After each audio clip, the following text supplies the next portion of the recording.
Hello అండి, నమస్తే. Welcome back to our channel. Friends, ఈ వీడియోలో నేను మటన్ బిర్యానీ ఎలా చేసుకున్నానో చాలా సింపుల్గా అయితే చూపిస్తాను. మీరు కూడా ఇలానే ఒకసారి ట్రై చేసి చూడండి. చాలా సింపుల్గా, చాలా ఫాస్ట్గా అయితే అయిపోతుంది. ఇంకా చాలా టేస్టీగా కూడా ఉంటుంది. సో ముందుగా నేను ఏం చేస్తున్నానంటే బిర్యానీకి కావాల్సిన సామాన్ అంతా తీసుకున్నాను. ఆ తర్వాత కొంచెం మనము పుదీనా, కొంచెము టమోటాలు, తర్వాత కొన్ని ధనియాలు, ఇందులోనే కొన్ని పచ్చిమిరకాయలు, ఒక 2 పచ్చిమిరకాయలు వేసి మెత్తగా మిక్సీ పట్టేసుకోండి.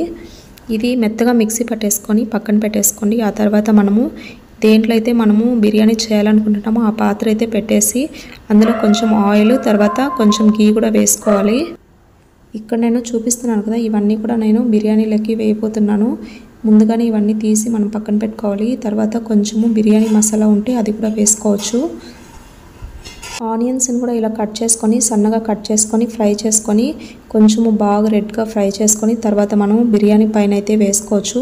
ఇప్పుడైతే నేను బిర్యానీలకు కావాల్సినవన్నీ కూడా ఇందులో వేసేసి కొంచెం ఫ్రై చేస్తున్నాను. ఇందులోనే కాజు కూడా ఫ్రై చేసుకోండి, ఎందుకంటే ఇందులో మనము నెయ్యి వేస్తున్నాం కదా. ఈ నెయ్యిలోనే ఫ్రై చేసామంటే చాలా టేస్టీగా ఉంటుంది. తర్వాత ఇవన్నీ కూడా ఫ్రై అయిపోయాక తర్వాత పచ్చిమిరకాయలు అనేది వేసుకోవాలి.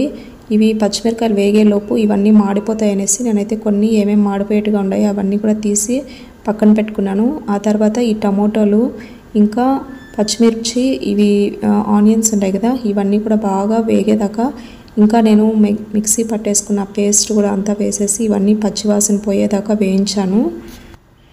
టమోటాస్ మొత్తం మిక్సీ పట్టేసుకోకుండా కొన్ని పక్కన విడిగా కట్ చేసుకొని కూడా వేసుకోవాలి. ఆ తర్వాత ఇది కొంచెం పచ్చివాసన పోయి వేగాక ఆ తర్వాత అనేది అల్లం వెల్లుల్లి పేస్ట్ వేసుకోవాలి. ముందే మనం అల్లం వెల్లుల్లి పేస్ట్ వేసాం మనకు మాడిపోతుంది. సో ఇవన్నీ వేగాక తర్వాత అల్లం వెల్లుల్లి పేస్ట్ వేసుకోండి. ఇప్పుడు కొంచెం సాల్ట్ ఇంకా కొంచెం పసుపు కూడా వేసి వేయించండి బాగా. ఇప్పుడైతే నేను కొన్ని టమోటాలు కూడా వేసి వేయించుతున్నాను. దీనిపైన ఇప్పుడు మూత పెట్టేసి కాసేపు వేయించండి, ఒక 5 minutes అట్లా. ఆ తర్వాత మనము ముందుగానే మటన్ అనేది కుక్కర్లో ఉడకపెట్టుకోవాలి. ఎందుకంటే మటన్ కొంచెం గట్టిగా ఉంటుంది కాబట్టి కుక్కర్లో మనకు ఎన్ని విజిల్స్ అయితే అవసరమో అన్ని విజిల్స్కి అయితే మనం ఉడకపెట్టుకొని ఈ మటన్ అంతా కూడా ఏవైతే మెత్తగా ఉంటాయో అవి మటన్ పీసెస్ ఉన్నాయి కదా అవైతే మనం తీసి నేనైతే ఇక్కడ బిర్యానీలో వేస్తున్నాను. మొత్తం నేను బోన్స్, తర్వాత ఇది ఫ్లెష్ ఉంది కదా, 2 వేయకుండా ఒకటి బోన్ వేసి పెద్దది ఒక 2 బోన్స్ వేస్తున్నాను. అవి వేసి తర్వాత ఇవి మెత్తగా ఉండేది మాత్రమే నేను బిర్యానీకి అయితే వేస్తున్నాను.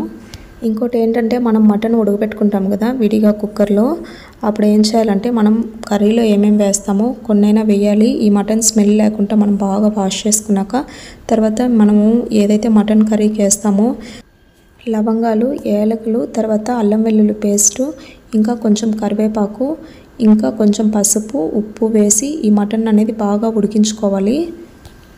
మనం మటన్ బిర్యానీ చేసుకోవాలంటే ముక్కలు పెద్ద పెద్దవైనా చేసుకోవచ్చు, లేకుంటే ఇలా చిన్న పీసెస్తో అయినా చేసుకోవచ్చు. నాకైతే చిన్న పీసెస్తో ఉండడం అయితే ఇష్టము, సో నేను అలానే చేసుకుంటున్నాను.